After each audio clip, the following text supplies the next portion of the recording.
Miarahaba-tsika rehetra indray ato anatin'ny lahatsoratra mikasika ny fihaonana eo ambody aviavy isika. Ity izany ny lahatsoratra farany anakatonantsika ny momba ny lahatsoratra fihaonana sy nampoizina. Hojerevantsika ny fihaonana teo ambody aviavy. Naizanaiza firenena na oviana ny mpangorona hetra dia tsy be tia. Ny tantara dia niseho tany Palestina izay teo ambany fifehezan'ny Romana. Ny mponina dia tsy maintsy nandohetra, ireo mpitaketra mazana dia no heverina ho mpamadika. Ny filohan'ny mpitaketra voalaza eto dia olona fohy kely. Sahirana mafy izy noho izany raha naniry mafy mba hahita an'ilay olo malaza resahan'ny olona eo an-tanàna, resahan'ny vahoaka, izay nahaliana anazy tokoa. Noho io afohany io dia nitady hevitra izy ka nanapa-kevitra ny hianika ilay aviavy mba hahita an'izany olona malaza resahan'ny olona rehetrarehetra izany.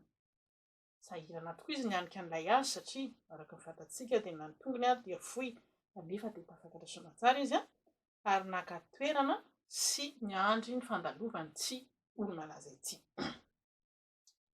Rehefa nandalo ny vahoaka rehetra izay nanaraka an'i Jesosy dia nijanona teo ambanin'ilay aviavy Jesosy ary niantso azy tamin'ny anarany mba hidina faingana satria anio izy dia androso ao an-tranonao ao. Gaga ny vahoaka raha naheno an'i Jesosy niantso ny anarany mpitaketra. Nanontany tena noho izany ny olona hoe nahoana i Jesosy ilay malaza amin'ny fanaovana fahagagana sy fampianarana ny marina no andeha hisakafo ao an-tranon'ny mpitaketra izay olona alim-bahoaka? Moa va tsy fantatry Jesosy hoe iza ity lehilahy ity? Tsy iza fa i Zakaiosy io mpitaketra io. Nandray an'i Jesosy hakafaliana izy tao an-tranony.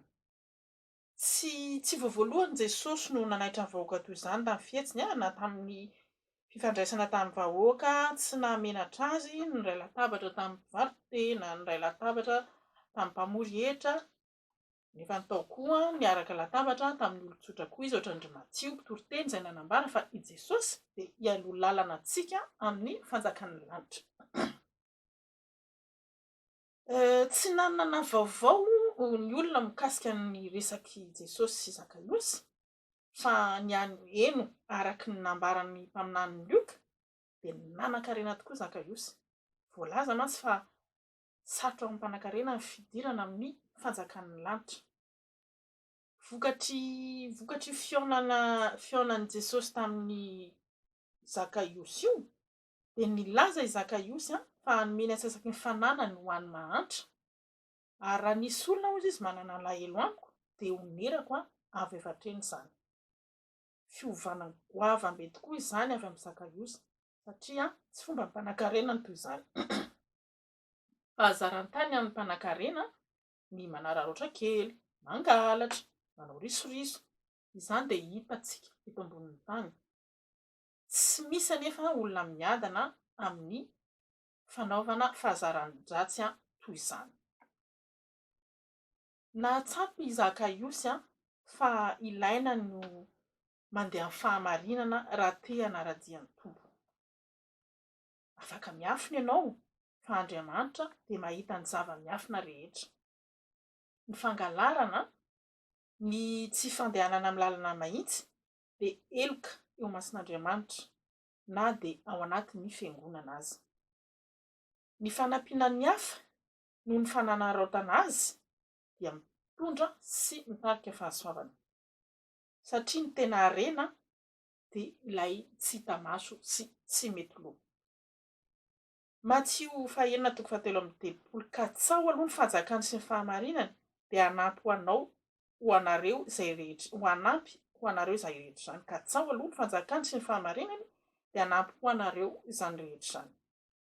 Fotoana fitadiavana ny famonjena izao, fitadiavana ny zava-tsoa no omen'Andriamanitra ho antsika rehetra izay mino azy.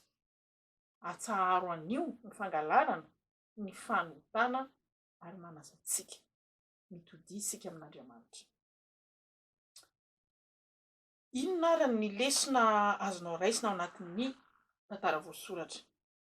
Ny tantara izay niainantsika teo dia hitanao ao anatin'ny Lioka toko 15 andininy voalohany ka hatramin'ny 15. Izay azonao vakiana ao anatin'ny testamenta vaovao. Ny lesona niarahantsika teto koa dia afaka hojerenao, senoinao ary maimaimpoana izany ao amin'ny chaîne izay iarahantsika mikasika ny fahasoavana ho anao sy ho an'ny fianakavianao. Raha misy ilainao dia afaka manontany ianao sy manantona anay, manoratra sy manontany momba izany ary hovalianay izany. Manasa anao ary hanolotra ny fiainanao ho an'i Jesosy Kristy ary hiaina miaraka amin'i Jesosy Kristy.